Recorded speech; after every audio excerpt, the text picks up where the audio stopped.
advance.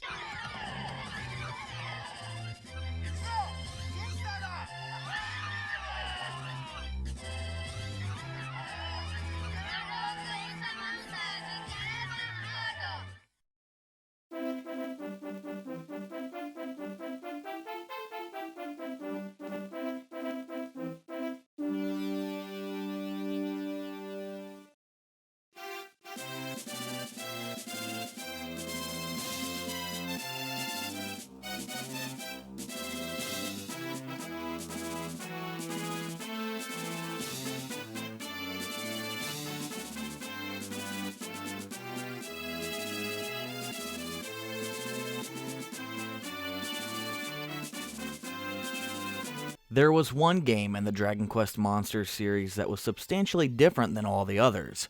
Some people loved it, and some people hated it. As for the USA, we did not get it. That game is Dragon Quest Monsters Caravan Heart. I first played this on my Sony PSP Go a long time ago, after I found out it had an English patch. Oddly enough, back then, I loved this game. However, after replaying it for this review, I grew to despise it. Let's find out what happened.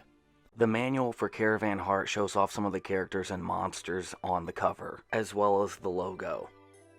You see different character class types as well as artwork, and you can compare them to their in-game sprites in your head. You see more monsters spread throughout, as well as how to traverse the land, some short dungeoneering tips and tricks, and also a ripoff of Red Eye's Black Metal Dragon, let's face it.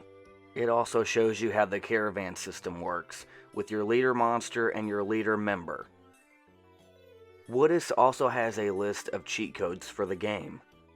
They also have maps, manuals, monster lists, the music in-game screenshots, a walkthrough, and wallpapers.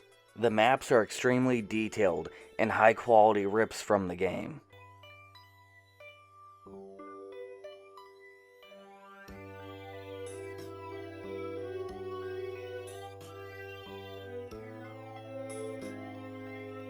Monster sprites have been heavily upgraded from their Game Boy Color counterparts. Graphic-wise, the game is beautiful. While it doesn't look as good as Pokemon Ruby and Sapphire, as a successor to Dragon Quest Monsters 2 on the Game Boy Color, it is a nice upgrade in terms of style and look. The text boxes move slowly, and towns are no longer explorable via a map, but instead you walk into a town and have a text option to choose which building to go to. That was a bit of a stifler for me, since I like walking around towns and not having a text box decide for me. Areas are more animated though, and unlike the other three Dragon Quest Monsters handheld games, this one actually has backgrounds during battle, like the PS1 remakes, and some of them are even more animated than the PS1 remakes. The graphics at the different caravan locations are beautiful as well. When first playing this game, I liked the idea of having a moving base in the ration system, but in hindsight, it was new to me. I'm all for innovation, but this game seems to have been trying to mix Dragon Quest series with the Monster spin-off series, and it failed. That kind of feed your teammate rations which decline with each step you take just doesn't fit the Monster spin-off style. On top of that, you have human teammates that can be recruited as well as having only one monster on your team at a time. Some things just don't really work well together. While getting money was easy in the Monsters game, in this one the struggle is real. The power gap toward the beginning is huge, battles take a long time, and the encounter rate is increased. I could barely take 4 steps without running into a monster battle. Sometimes you'll run into random events with mages or trees that either help or hurt you along the way. The music is beautiful and takes inspiration from the other games in the series. Take a listen.